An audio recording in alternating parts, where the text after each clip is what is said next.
Hi, my name is Sklayr, and I'm here with Spicy Play to show you Ruric Thar mid-range. It is a CEDH spec set. Ruric Thar is a 6/6 with a casting cost of 4 generic and Gruul. They have Vigilance and Reach. They must attack each turn, and Ruric Thar has, whenever a player casts a non-creature spell, Ruric Thar deals 6 damage to them. I will be eating this chocolate hot sauce covered pepperoncini. Now the main problem area is up here. All of this going on up here is what's causing me the most physical discomfort. It's like a visceral reaction of discontent coming from this area. This area is not good either. I hate this, but I'm mainly worried about this. And let's get into it.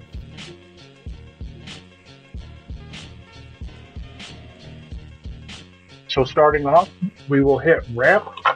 I have all the basic ramp with CEDH. We have a Mana Crypt, a Jeweled Lotus, Mox Diamond, Soul Ring, and Wild Growth.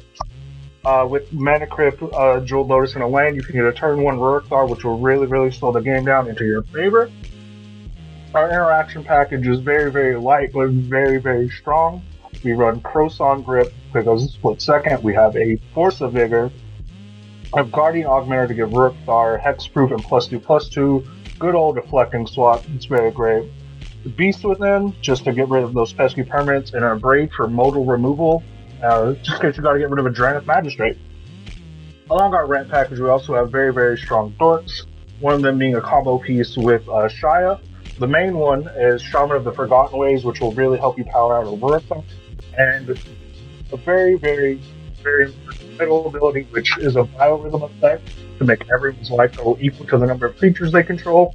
You hold priority on that with a Ruric Thar trigger and activate. You can typically kill a pesky player who's just trying to add nozzle over you.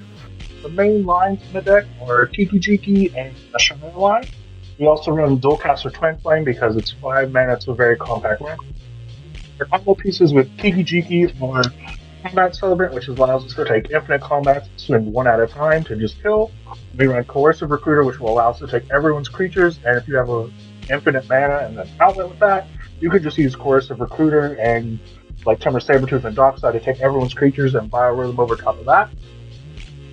Our Shia line uses Quirion Ranger, Zertod Druid to return Quirion Ranger to our hand, and activate Zertod Druid to recast to constantly ping 1 damage to kill everything.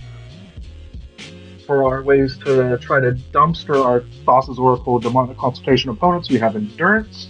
With Endurance, we can also use Quarter Calling to just get that out in response to the consultation. Our more stacks piece, the main stacks piece, my favorite stacks piece that I try to put in every red deck, the Stranglehold, is 3 in a red. It has your opponents cannot take extra turns, and your opponents cannot search their library. For our draw, to try to keep our hands full, we have Toski, Bear of Secrets, which has whenever we deal a creature we control does combat damage to a player, draw a card. We have Dragonborn Champion, which has whenever a source we control deals 5 or more damage to a player, draw a card. We have Runic Armasaur, which is when an opponent activates an ability of a creature or land that isn't a mana ability, draw a card.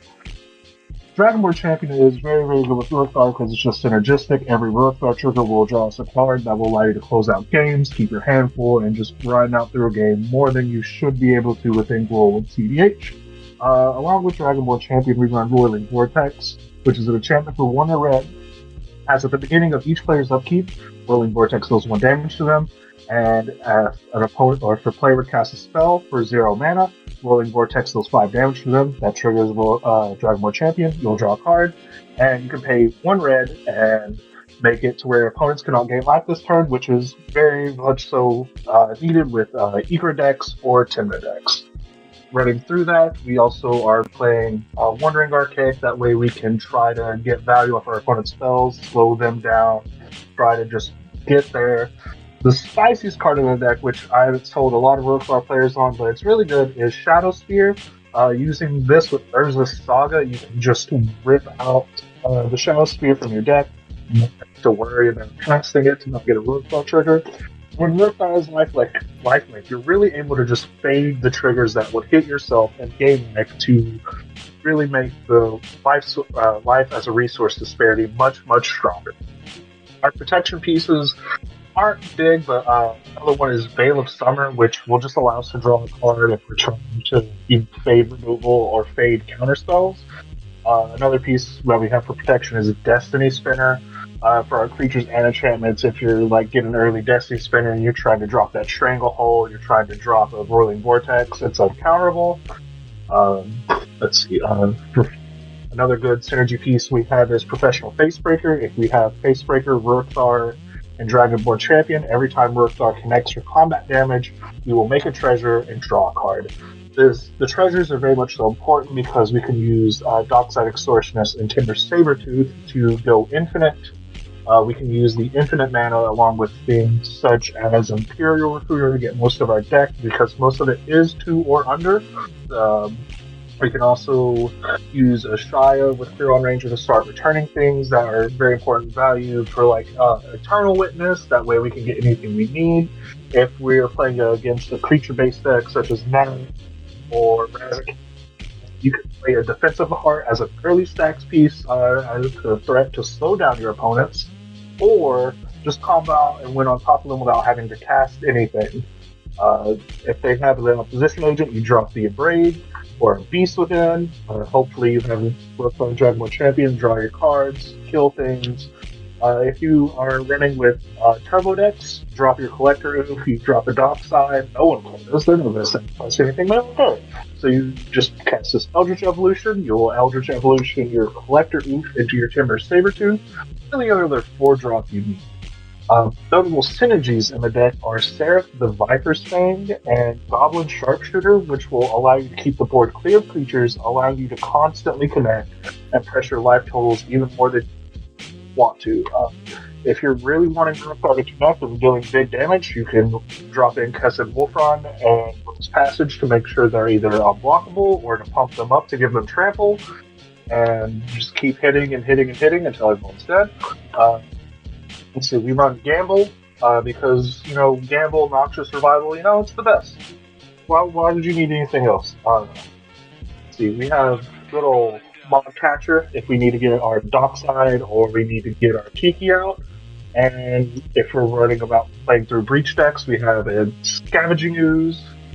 If you're trying to get good pieces down or you're trying to play a good political game, we have Vexing Shusher. Can't be countered, play red or green.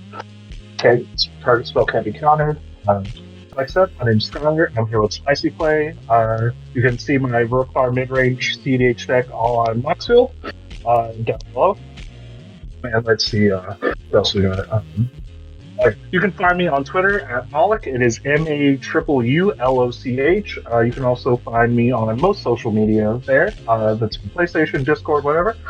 You can find me in the Gruul Brew Crew Discord, where Surreal, who is the creator of Snoop Bar, and I typically help people talk about decks. We talk about new CEDH ways to build. And if you're not really feeling Gruul, you can find me in Topstrol's Toxic Tavern, where I created the server to talk about CEDH.